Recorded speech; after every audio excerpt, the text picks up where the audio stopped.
kita akan membaca tafsir masih di surat Al-Baqarah.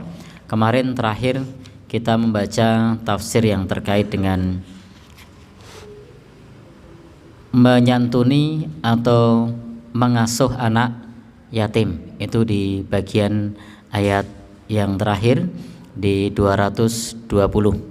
Betapa orang-orang pada saat itu bertanya kepada Nabi, wa yas'alunaka 'anil yatama. Mereka bertanya kepadamu tentang anak-anak yatim, dan mereka mengatakan menurut pendapat mereka saat itu ketika turun ayat orang-orang yang memakan harta anak yatim itu wasayaslauna sa'ira, kelak akan masuk neraka sa'ir. Maka kemudian mereka bertanya kepada Nabi, bagaimana kalau masaknya dicampur? Berarti makan. Lalu mereka khawatir kalau memakan harta anak yatim maka masaknya dipisah, sehingga jadi repot pengasuh anak yatim. Setiap masak harus dipisah. Maka kemudian Allah turunkan ayat, "Qul," katakanlah wahai Muhammad sallallahu alaihi wasallam, "Islahul lahum khair wa in tukhalituhum fa ikhwanukum."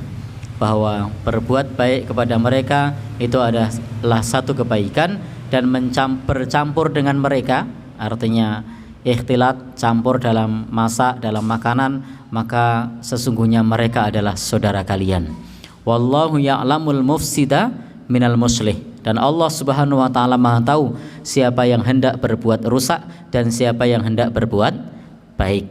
Sehingga tidak perlu dipisah, karena Allah Maha tahu siapa yang betul-betul hendak mengasuh anak yatim dan siapa yang hendak mengeruk harta anak yatim. Maka kalau memang betul-betul mengasuh, insya Allah maka statusnya tetap sebagai muslih, orang yang berbuat baik. Tetapi kalau kemudian niatnya mengeruk, maka statusnya kalau mengeruk hartanya termasuk mufsid atau orang yang berbuat kerusakan.